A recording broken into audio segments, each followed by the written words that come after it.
Hello everyone, and welcome back to Learn English Through Business. Today, we are going to take a deep dive into one of the oldest and most powerful industries on Earth, the clothing and textile industry. This is an industry that touches your life before you even leave the house in the morning. An industry worth $17 trillion every single year. And an industry full of surprising stories, shocking numbers, and facts that most people have never heard. So let us get into it. Right now, somewhere in Bangladesh, a woman is sewing a shirt. She started at 7 in the morning. She will finish at 9 at night. She will earn less than $3 for the entire day. The shirt she is sewing will be put in a box. It will travel across the ocean. It will arrive in a store in London or New York or Dubai. And there, someone will buy it for $70. The woman who made it earned $3. The store that sold it earned $67 in profit. So here is the question this video is going to answer. How did one of the oldest industries in human history become one of the most unfair systems on Earth? And why do we keep buying from it every single day without even thinking about it? Think about your morning today. You woke up and you pulled off your bed sheets. Those are made of cotton, probably grown in India or Pakistan. You walked to the bathroom. You dried yourself with a towel, also cotton, also made in Asia. Then you opened your wardrobe. You put on underwear, socks, a shirt, trousers, maybe a jacket. Every single one of those items came from the textile industry. Textile means fabric and cloth. The textile industry is everything that makes the material your clothes are made from. Before you left the house, you put on shoes. The leather or fabric on those shoes, that is the textile industry again. You put your things in a bag, that bag, textile industry. You sat in a car or a bus. The seat, fabric, textile industry. You have touched this industry more than 20 times today, and it is not even 9 in the morning. This is not a small industry. This is one of the most powerful industries on Earth, and most people have no idea how it really works. To understand this industry, we have to go back more than 10,000 years. 10,000 years ago, human beings were wearing animal skins. That was the only option. If you wanted to stay warm, you killed an animal and wrapped yourself in it. That was fashion in 8000 BC. Then something changed. People in ancient India discovered that a plant called cotton could be turned into thread. Thread could be woven. Woven means pressing threads over and under each other to create a flat surface. A flat surface made of thread is called fabric, and fabric could be shaped and worn. This was one of the most important discoveries in human history. It changed everything about how people lived, dressed, and stayed comfortable. By the year 2500 BC, people in the Indus Valley, in what is now Pakistan, were making cotton cloth so fine and so soft that ancient Greek historians could not believe it existed. They wrote that Indians wore fabric that looked like it was made from clouds. For thousands of years, India and China dominated the world of textiles. They had the best silk. They had the best cotton. They had the best dyes. Dyes are the colors used to color fabric. These dyes were more valuable than gold in some parts of the ancient world. For centuries, merchants carried cloth from Asia to Europe along the famous Silk Road. The Silk Road was not actually one road. It was a network of trade routes connecting China, Central Asia, Persia, and eventually Europe. The most valuable item on those routes was silk. Silk is an incredibly soft and shiny fabric made from the threads produced by silkworms. China was the only country that knew how to make it. For hundreds of years, China kept this a complete secret. And because silk was so rare and so beautiful, European kings and queens would pay almost anything to have it. A single piece of Chinese silk could be worth the same as a piece of land. Then came the moment that changed everything. The year was 1764. A man in England named James Hargreaves invented a machine called the spinning jenny. The spinning jenny could spin thread 8 times faster than a human hand. Spinning means twisting raw fibers together to make a strong thread. For thousands of years, this was done slowly and carefully by hand. Now a machine could do it in minutes. This was the beginning of the Industrial Revolution. And the textile industry was the engine that started it. Within 50 years, England had built hundreds of factories. These factories used steam-powered machines to weave fabric faster than anything the world had ever seen. And England became the richest country on earth, largely because of cloth. Now let us follow the money. Let us take one simple cotton t-shirt and follow it from a field in a developing country all the way to a shopping mall in a wealthy country. At every step, I want you to notice who earns the most and who earns the least. Step 1. The farmer. A cotton farmer in India plants his seeds and waits months for the cotton to grow. He harvests it by hand or with a small machine. He sells his raw cotton for approximately $1.20 per kilogram. 1 kilogram of cotton makes about 3 t-shirts, so the farmer earns roughly 40 cents per t-shirt. 40 cents. That is where this story begins. Step 2. The spinning mill. The raw cotton goes to a spinning mill. A mill is a large factory. At the spinning mill, the cotton is cleaned, combed, and spun into thread. This process adds value to the cotton. Value means it becomes worth more money. The thread is then sold for approximately $2 per kilogram. So from 40 cents of raw cotton, it becomes $2 of thread. The mill has added value. The mill earns more than the farmer who grew the cotton. Step 3. The fabric factory. The thread goes to a fabric factory.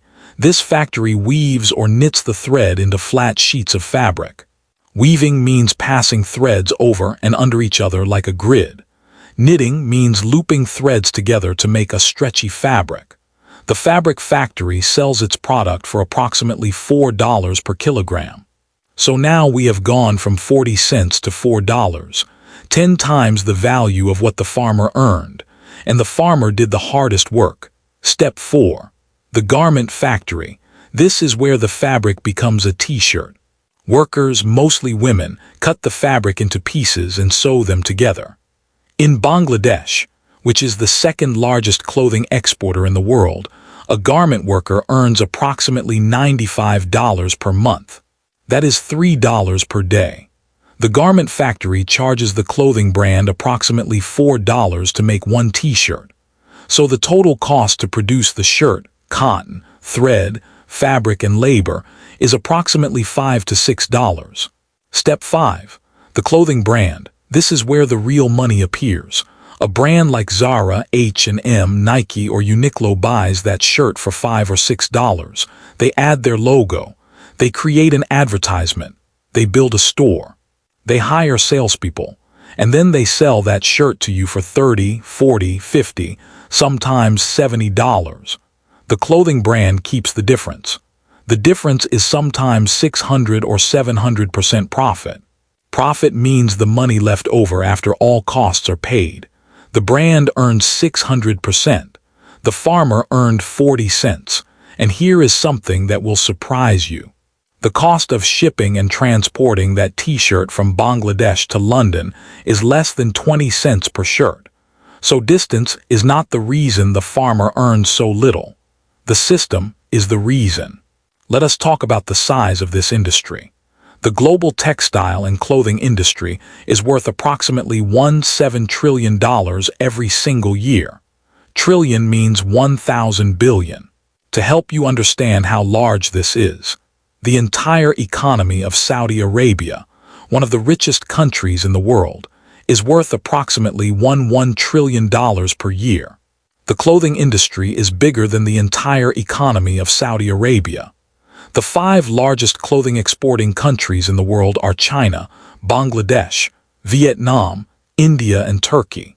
China alone exports more than $170 billion of clothing every year. That is more than the next 3 countries combined. Now here is a comparison that will stay with you. The average garment worker in Bangladesh earns approximately $1,100 per year. The CEO, the chief executive, the top leader of a major fashion brand earns approximately $10 to $20 million per year. That means the person at the top earns 9,000 times more than the person who made the product. 9,000 times more. Let that number sit for a moment. The fashion industry is also responsible for approximately 10% of the world's carbon dioxide emissions. Carbon dioxide is the gas that causes climate change. 10% means fashion pollutes more than all international flights and shipping combined. On the 24th of April, 2013, a building called Rana Plaza collapsed in Dhaka, the capital of Bangladesh. The building had 8 floors. It contained 5 garment factories. Workers had noticed cracks in the walls the day before. They were scared. They told their managers. Their managers told them to come back to work anyway. And the next morning the building fell. 1,134 people died. More than 2,000 were injured. Most of them were young women. Most of them were sewing clothes for Western fashion brands. Investigators found labels from brands including Primark, Walmart, and Mango inside the rubble. Inside the rubble of a building that killed over 1,000 people. The average wage of the workers in that building was $68 per month. The brands whose clothes they were making reported profits of hundreds of millions of dollars that same year. After the disaster, the world promised to do better. International organizations created agreements to improve safety in factories. Many brands signed these agreements, and some factories genuinely did become safer. But here is the surprising truth.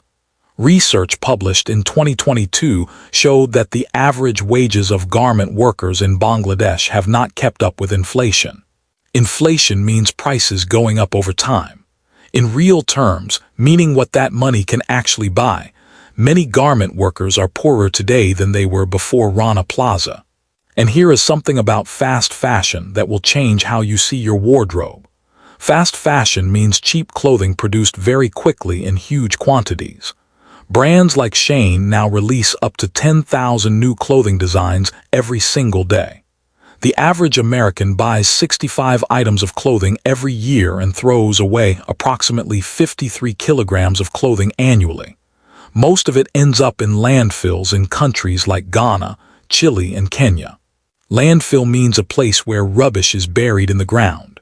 Mountains of second-hand Western clothes now cover entire neighborhoods in Accra, the capital of Ghana. The locals call it the graveyard of fast fashion. So where is this industry going?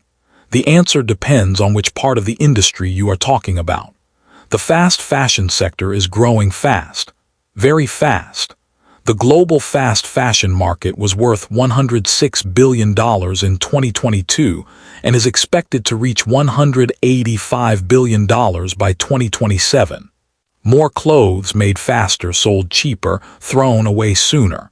This is the direction many companies are choosing. But at the same time, a new movement is growing. It is called sustainable fashion. Sustainable means something that can continue for a long time without damaging the world.